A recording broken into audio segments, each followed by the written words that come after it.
오늘 하나님 말씀은 신약 성경 갈라디아서 제4장입니다.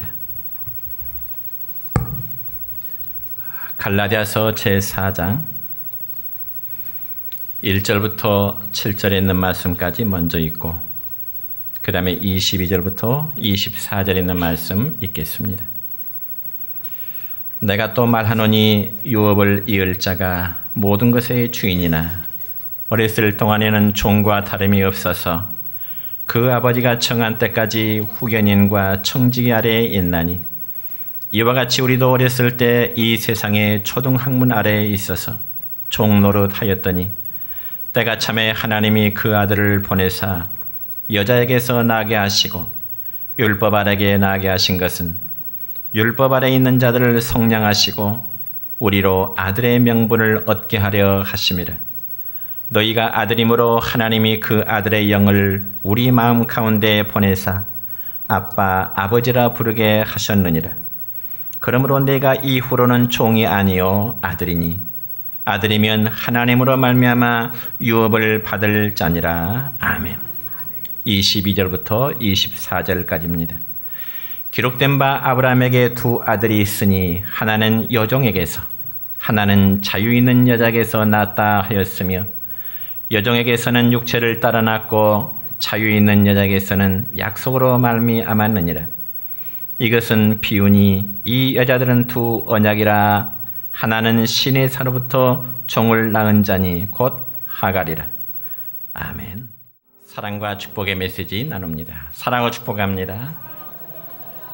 사랑과 축복합니다. 감사합니다.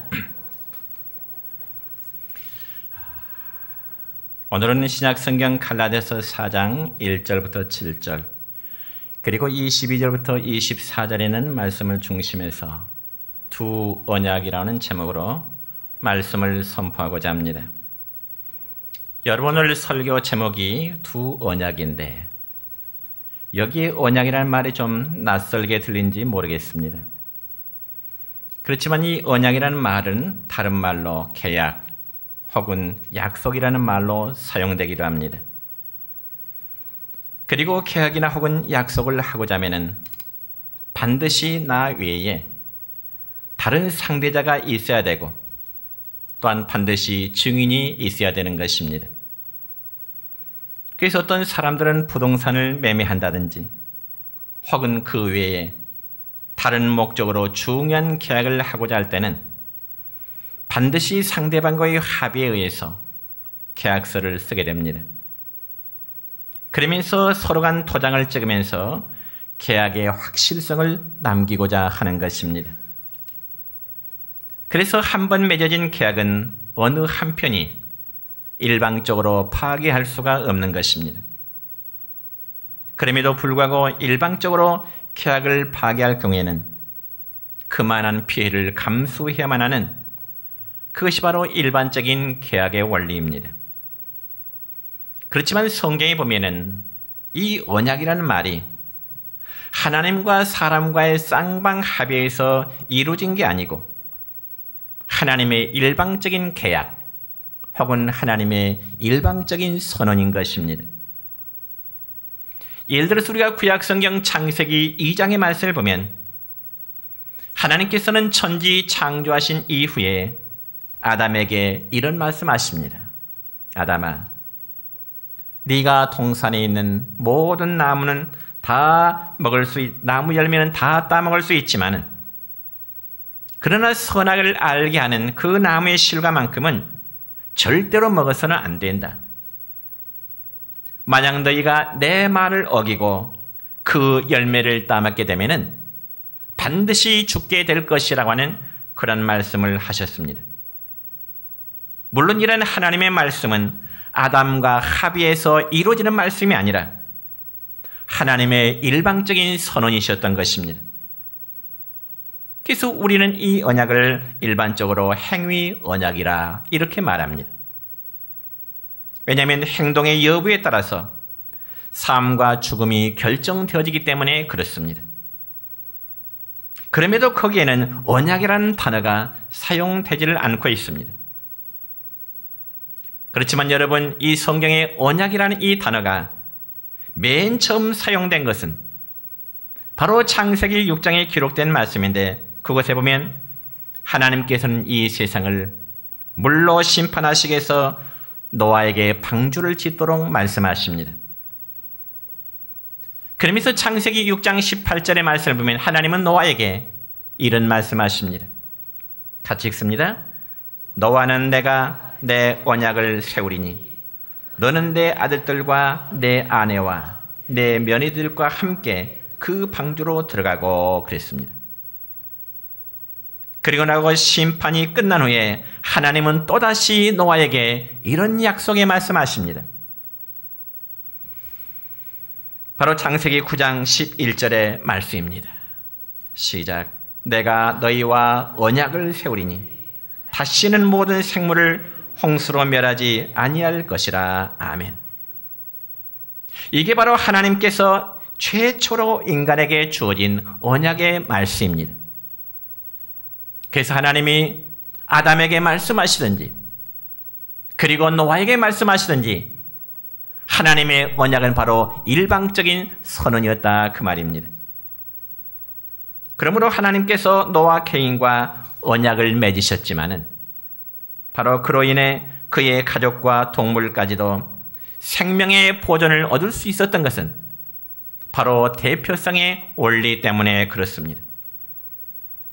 다시 말씀드려서 아담의 타락으로 인해서 전 인류와 피조물의 세계가 함께 저주를 받은 것과 마찬가지로 여러분이여 아담 노아의 의로움은 동물들에게까지 그 영향력이 미치게 되어서 생명의 보존을 받게 되었던 것입니다.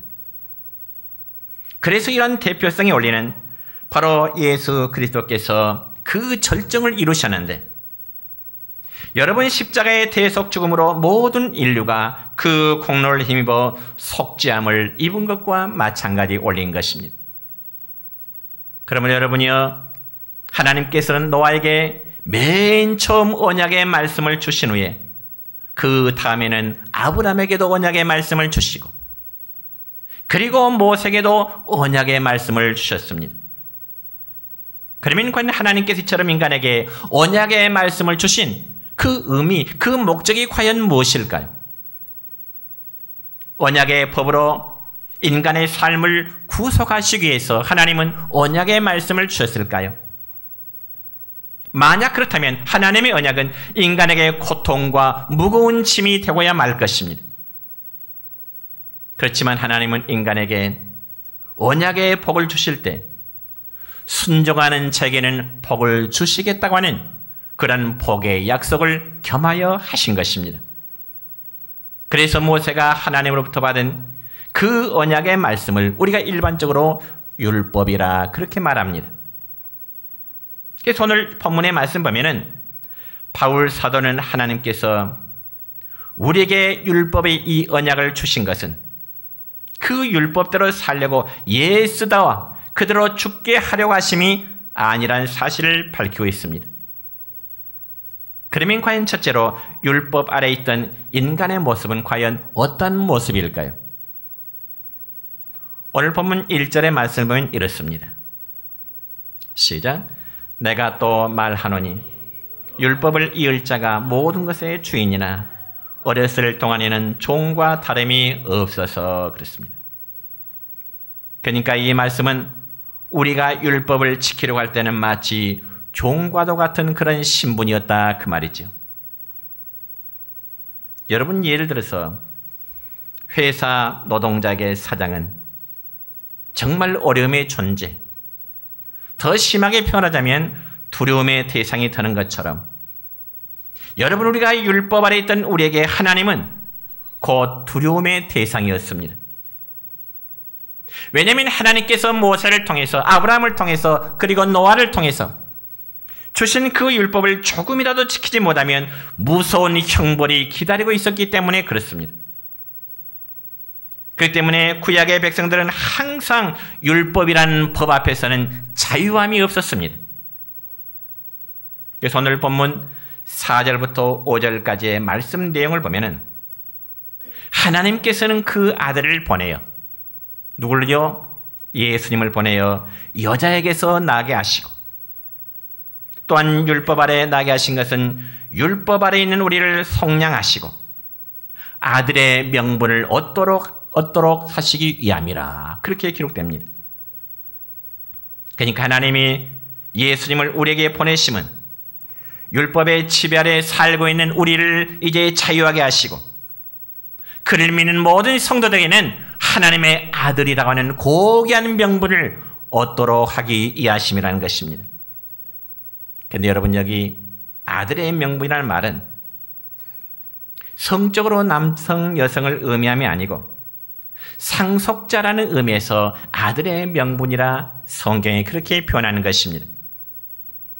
그러니까 우리 모든 성도들은 하나님 앞에서 남성이나 여성이나 다 아들의 명분을 갖고 있음을 믿으시기를 축원합니다. 그래서 본문 오늘 6절의 말씀 보면 이렇습니다. 시작. 너희가 아들이므로 하나님이 그 아들의 영을 우리 마음 가운데 보내사 아빠 아버지라 부르게 하셨느니라. 아멘. 그러므로 여러분, 우리가 하나님의 아들됨을 확신할 수 있는 것은 아들의 영이 증거하기 때문이라고 말씀합니다. 그러면 과연 여기 또 아들의 영이란 누구를 말하는 것일까요? 이는 바로 로마서 8장 9절의 말씀 보면 이는 그리스도의 영이라 말하기도 하고 이를 성령이라 그렇게 말하는 것입니다. 여러분, 그리스도의 영이 성령이요 성령께서 그리스도의 영이신 것입니다.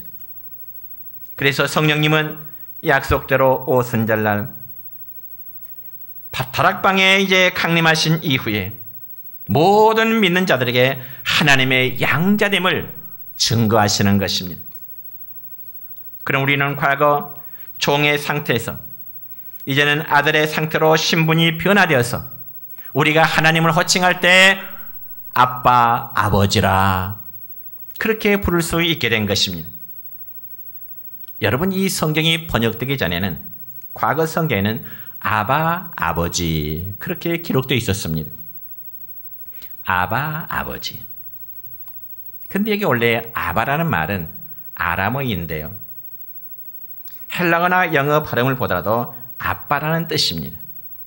그리고 이 말은 아마 세계 공통어인 모양입니다. 여러분, 어린아이가요, 말을 배울 때 가장 먼저 배우는 단어는 역시 엄마 혹은 아빠인 것 같습니다.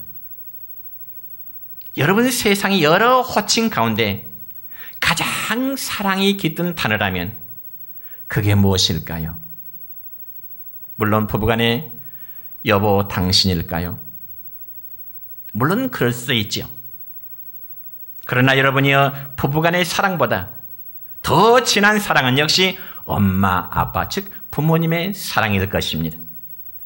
그래서 우리가 하나님을 아빠라고 부를 수 있게 된 것은 그분의 위대한 사랑을 받고 우리가 있다는 증거인 것입니다.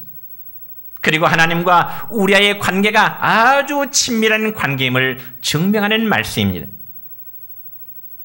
여러분, 과거 우리나라 유교 전통의 가부장적인 사회에서 살아온 특히 연세 드신 세대분들은요, 아버지를 아빠라고 친근하게 부르지를 못하셨을 것입니다. 그래서 연세가 드신 분들은 어렸을 때 말을 배울 때부터 아버지 그리고 어머니라고 불러야만 가정교육을 잘 배웠다고 인정을 했고요. 또 부모님의 권위를 인정해 드리는 것처럼 인식을 해왔습니다. 그런데 오늘 본문의 말씀을 보면 하나님을 부를 때 뭐라고 불러요? 아빠. 같이 한번 불러볼까요? 다 같이 시작. 아빠. 하나님 아빠. 이상하십니까? 성경이 그렇게 부르라고 말씀하잖아요. 여러분, 이 말씀은 어린아이들이 하나님을 부를 때만 아빠라 그렇게 호칭하라는 말이 아니고요. 어른된 우리 모든 역시도 하나님 앞에서는 마치 어린아이의 심정을 가지라고 하는 그런 말씀인 것입니다. 그래서 우리가 하나님을 아빠라고 부를 수 있다는 것은 하나님과 우리와의 관계가 그만큼 친밀하고 그만큼 편안하다고 하는 의미인 것입니다.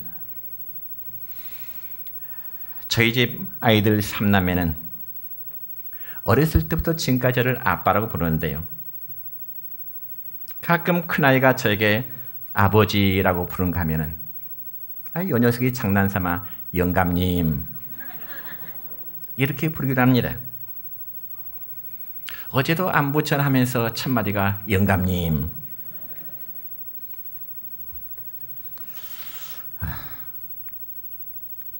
큰아이가 이제 나이가 40이 가까운 아들이 저에게 아버지라고 부른 것이 지극히 정상적인데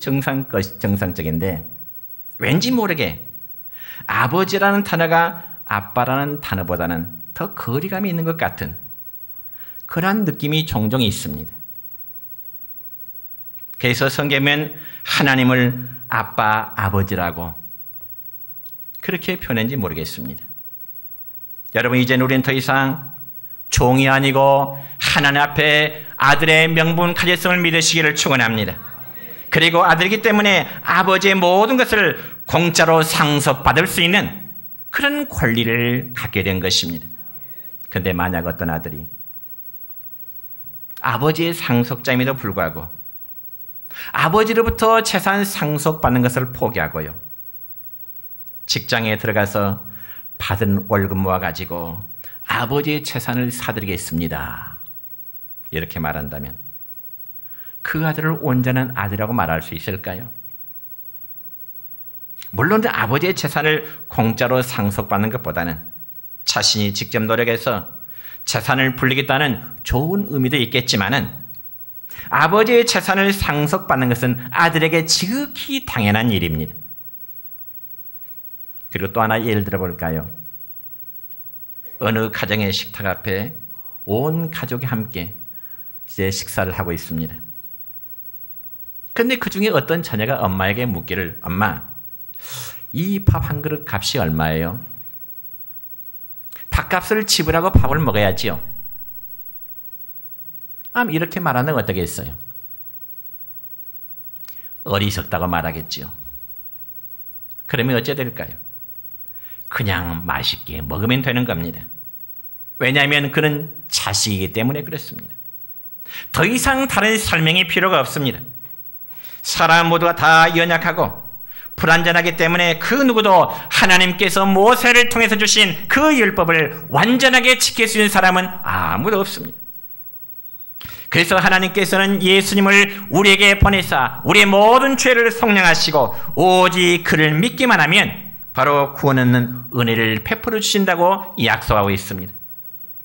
그럼에도 오늘 성경 갈라디아 교회 성도들 중 일부는 예수님을 구주로 영접한 후에도 여전히 자신의 열심으로나 혹은 도덕적인 완전함으로 의에 이를 수 있으리라고 하는 잘못된 생각을 하고 있었던 것입니다.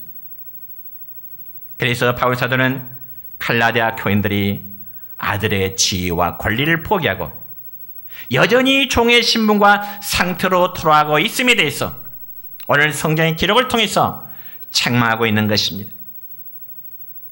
여러분, 이러한 경우는 오늘날도 있습니다. 어떤 성도는 예수님을 믿는 순간 우리가 해결할 수 없는 죄의 문제를 예수님이 다 해결해 주셨음에도 불구하고 그 사실을 믿지 못하는 사람이 있습니다. 어떻게 예수님이 자신의 모든 죄를 용서해 줄 수 있느냐 하는 의문이지요. 그래서 예수님을 수십 년 믿어도 죄 용서의 기쁨을 누리지 못하면서 교회에 출석하는 그런 성도들이 있습니다. 그러면서 여전히 나는 죄인입니다, 나는 죄인입니다, 죽을 때까지 그 소리만 하다가 죽은 성도가 있어요.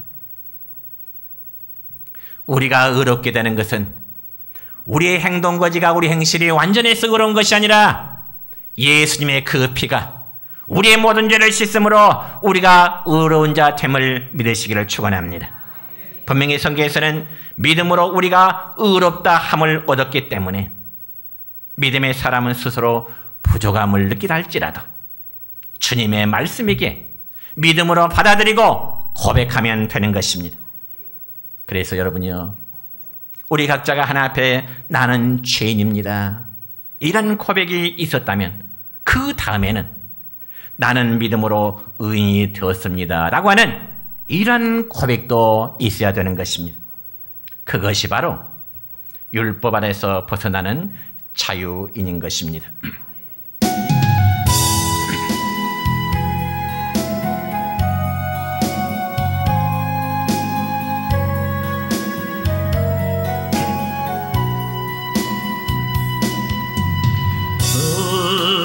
그와 함께라면 가난해도 좋아 참된 부요함이 내 맘에 가득하니까 때로는 날 유혹하려고 세상 바람 휘몰아쳐와도 나는 결코 잊을 수 없어 자비로운 주의 음성을 주와 함께라면 병들어도 좋아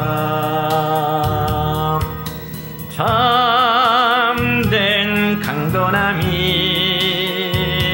내 맘에 가득하니까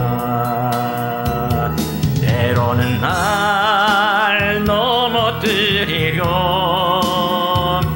거친 파도 휘몰아쳐와도 나는 결코 놓을 수 없어 따사로운 주의 손길을 내 맘 아시는 주 항상 함께 계셔 약한 내 영혼에 위로와 능력 주시네 가난해도 병이 들어도 시련의 밤 어둡고 깊어도 나는 결코 떠날 수 없어 아름다운 주의 나라를 주의 나라를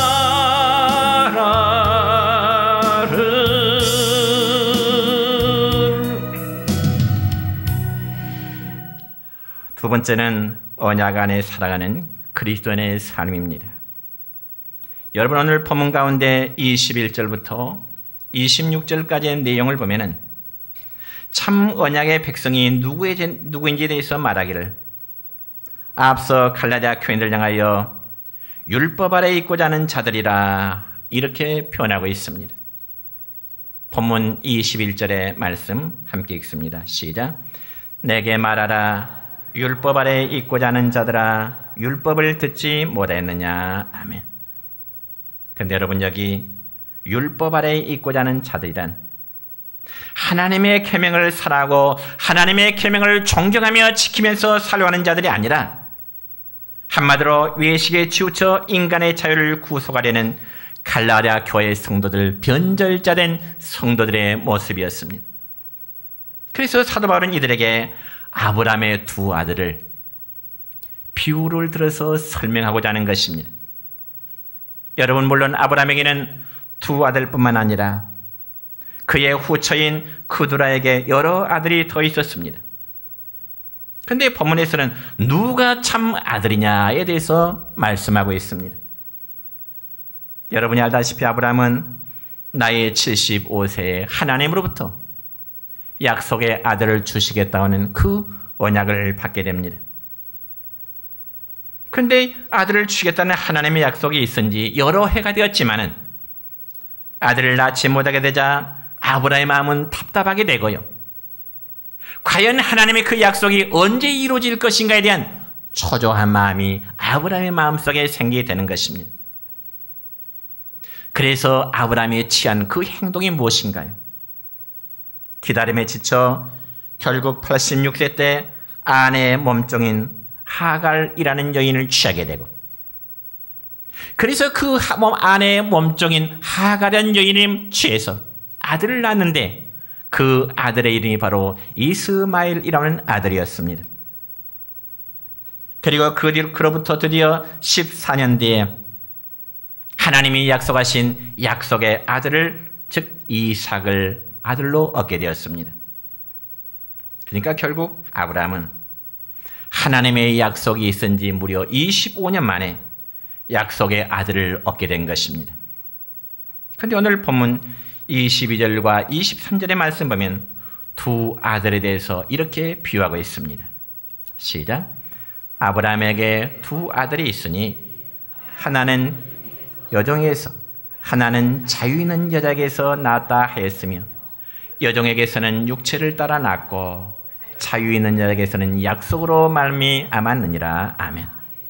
그러니까 이 말씀 보면은 여종인 하갈에게서 낳은 이스마엘이나 그리고 자유인인 사라에게서 난 아들 이삭은 분명 아브라함의 아들인 것은 분명한 사실입니다. 아내의 몸종인 하갈을 취해서 자식을 낳았던 이스마엘이나 또 본처인 사라를 통해서 낳은 이삭이나 분명히 아브라함의 아들인 것만은 사실입니다. 다시 말씀드려서 본부인에게서 낳은 아들이나 첩의 아들이나 둘 다 아브라함의 아들인 것은 분명한 사실한 것이죠. 그런데 이 두 아들의 출생을 비교하는 단어가 있는데 그게 무엇인가 하니 이스마엘은 여종에게서 육체를 따라 낳았다 했고요. 그리고 이삭의 출생은 자유 있는 여자에게서 약속으로 말미암았다 그렇게 표현되어 있습니다. 그러니까 종과 자유인 또한 육체를 따라 낳음과 약속을 따라 낳으면 분명한 차이가 있는 것입니다. 그러므로 이스마엘은 종의 자식이기 때문에 결국 종일 수밖에 없습니다. 반면에 사라에게서 낳은 이삭은 하나님께서 주신 약속의 아들로 낳은 것입니다.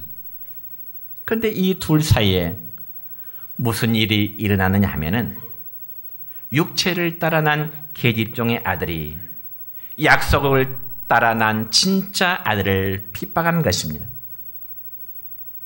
여러분이 이 점에서 창세기 21장 9절의 말씀 보면 이런 말씀이 있네요. 시작. 사라가 본즉 아브라함의 아들 애굽 여인 하갈의 아들이 이삭을 놀리는지라. 그런데 여기 여러분 하갈의 아들 이스마엘이 이삭을 놀렸다는 말은 그저 단순히 장난기 섞인 그런 놀림이 아닙니다. 당시에 17세나 된 이스마엘은 약속의 아들 이삭의 탄생으로 말미암아 상속권을 상실한 자신의 존재 가치에 대해서 불만을 품게 되는 것입니다. 이제는 본처의 아들이 낳았으니 이제 후처인 자신에게 낳은 아들 이스마엘은 아브라함의 상속을 받을 수 없다고 하는 그러한 이제 정체감이 드러나게 된 것입니다. 그래서 고의적으로 동생 이삭을 멸시하는 그러한 행위를 하게 된 것이죠. 그러니까 가짜 아들이 진짜 아들을 이제 학대했다는 것입니다. 더 쉽게 표현하자면 서자가 적자를 멸시했다는 의미입니다. 그러자 그러한 모습을 본 아브라함의 본처 사라가 가만히 있을 수가 없지요. 첩의 아들이 자기의 친아들을 놀리고 괴롭게 하니까 가만둘 수가 없다는 거죠. 그래서 창세기 21장 10절의 말씀 보면 사라는 남편 아브라함에게 이런 말 하게 됩니다. 무슨 말이요? 시작. 이 여종과 그 아들을 내쫓으라. 이 종의 아들은 내 아들 이삭과 함께 기업을 얻지 못하리라 그랬습니다. 여러분 이 말씀을 보면 사라는 하갈을 가리켜서 뭐라고 표현했냐? 여종이라 그렇게 표현했습니다. 그 이유는 종에게서 난 자식은 절대로 주인의 아들과 함께 상속자가 될 수 없음을 하나의 강조하는 의미인 것입니다. 여러분 생각해 보세요. 종의 아들이 첩의 아들이 번처의 아들을 상속자를 핍박했으니 온전할 리가 있겠습니까? 더군다나 번처인 사라가 하갈과 이스마엘을 쫓아내려고 하니 아브라함은 창세기 21장 11절 말씀에 보니까 그 일로 인해서 매우 근심하였더라. 번처가 첩의 아들과 첩과 그 아들을 내쫓으라니까 아브라함의 마음이 매우 근심되고 고민될 수밖에 없었던 것입니다. 물론 아브라함이 사라의 요구대로 하갈과 이스마엘을 내쫓고자 하지만은 아브라함의 마음 한편에 고민이 될 수밖에 없습니다. 왜냐하면 그래도 하갈이 원래는 사라의 몸종이었지만 그와의 관계에서 이스마엘이라는 자식을 낳기 때문에 그렇습니다. 그래서 하갈을 사랑하는 마음과 또한 자식을 사랑하는 부성애 때문에 잠시나마나 고민을 할 수밖에 없었던 거죠. 그렇지만 하나님께 또 아브라함에게 말씀하십니다. 자기의 본처 사라가 말했던 것처럼 하나님도 아브라함에게 말씀하십니다. 뭐라고요? 아브라함아, 근심하지 말고 사라가 너에게 하는 말 그대로 들어라. 너의 본처 사라가 너에게 한 말 그대로 첩 하갈과 그리고 이스마엘을 내쫓으라. 그리고 그 결과 여정에서 육체를 따라 났던 하갈과 이스마엘은 아브라함의 집에서 쫓겨남을 당하게 됐던 것입니다. 여러분, 왜 이 말씀을 하느냐? 왜 바울이 이미 구약 성경의 사건을 갈라디아 교회 성도들에게 이 아브라함의 두 아들의 비유를 하느냐? 이것은 곧 오늘 우리에게도 적용되는 말씀입니다. 여러분, 우리가 복음으로 인한 자유를 알기 전에는 마치 종과 같은 그러한 신분이었습니다. 그래서 율법이 때로는 아들 행세도 하고 그리고 진짜 아들을 핍박하기도 했습니다. 그러나 여러분, 종의 결말은 무엇인가요? 쫓겨납니다. 종은 절대로 주인의 재산을 상속받을 수가 없습니다. 다시 말씀드려 이 율법이라는 언약을 통해서는 결코 구원을 상속받을 수 없다는 것입니다. 바로 이 점을 설명하고자 하는 것입니다. 율법의 언약을 통해서는 결코 구원을 상속받을 수 없는 것입니다. 반면에 자유자의 아들, 약속을 따라 난 아들은 어떻습니까? 누가 뭐라고 해도 아들은 아들입니다. 그래서 아들은 당연히 아버지의 유업을 자연스럽게 물려받게 되는 것입니다. 그런데 이 아들이 종에게 핍박을 받을 수 있죠. 마치 이삭이 이스마엘에게 놀림을 받았던 것처럼 오늘 때로는 종이나 노예의 감독을 받을 수 있습니다. 그렇다고 해서 이 아들이 종보다 낮아지거나 아들의 신분을 잃어버린 것은 결코 아닙니다. 왜냐하면 아들의 결국은 아버지의 상속자가 되기 때문에 그렇습니다. 여러분, 종과 아들의 차이점이 뭘까요? 종은 주인에게 잘 보이게 해서 예를 써야 됩니다. 그러다가 만약 주인의 눈에 나면 종은 그 집에서 쫓겨남을 당할 수밖에 없습니다. 그리고 아무리 잘 보여서 총애를 받는다 할지라도 종은 주인의 앞에 한계가 있습니다. 왜냐하면 종이 일을 잘한다고 해서 종이 아들이 되는 법은 결코 없기 때문에 그렇습니다. 그렇지만 아들은 어떤가요? 아들은 말을 잘 안 들어도 아들이요. 속을 썩여도 아들입니다. 말 안 듣고 말썽만 피운다고 해서 너는 이제부터 내 아들이 아니다라고 말할 부모가 어디 있겠습니까? 비록 말을 잘 안 듣고 말썽을 피우더라도 내 아들은 사랑스러운 것입니다. 왜냐하면 내 아들, 내 자식이니까요. 그렇기 때문에 저와 여러분이 하나님의 자녀가 되었다는 것은 정말 말로 다 할 수 없는 은혜요 축복을 믿으시기 바랍니다. 우리가 하나님의 자녀이기 때문에 하나님께서는 그 백성들을 사랑하시는 것입니다. 우리가 자라거나 잘못하거나 우리를 향한 하나님의 사랑은 절대로 변함이 없음을 믿으시기를 축원합니다. 만약 여러분이 착한 일을 많이 하고 하나님을 기쁘시게 하는 일이 많다고 해서 하나님이 여러분을 더 사랑하고 여러분이 잘못을 저지르고 하나님의 마음을 아프게 만들면 하나님이 여러분을 덜 사랑한다고 생각하지 마시기 바랍니다. 그것은 단지 사람의 생각일 뿐입니다. 그리고 보상 심리 때문입니다. 분명히 아십시다. 하나님께서 우리를 일방적으로 사랑하시는 것이지 우리가 뭘 잘해가지고 하나님의 사랑을 받는 건 결코 아닌 것입니다. 그럼 우리가 할 수 있는 일은 하나님의 사랑과 은혜에 기대는 것입니다. 그렇지 않고 내 힘으로 무슨 선한 일을 하고요. 그리고 하나님부터 보상 심리를 기대한다는 것은 다시금 율법 안에 들어가서 종노릇 하겠다고 하는 바로 그런 것과 마찬가지인 것입니다. 이제 우리는 더 이상 율법 아래의 종이 아닙니다. 그렇기 때문에 우리는 더 이상 율법의 지배 아래 있는 것이 아니라 하나님을 아빠라고 부를 수 있는 아들의 신분으로 변화된 것임을 믿으시기를 축원합니다. 우리는 참 언약 백성입니다. 이러한 자부심으로 언제나 하나님을 가까이 하는 여러분의 삶이 되시기를 다시 한번 주의 이름으로 축원합니다.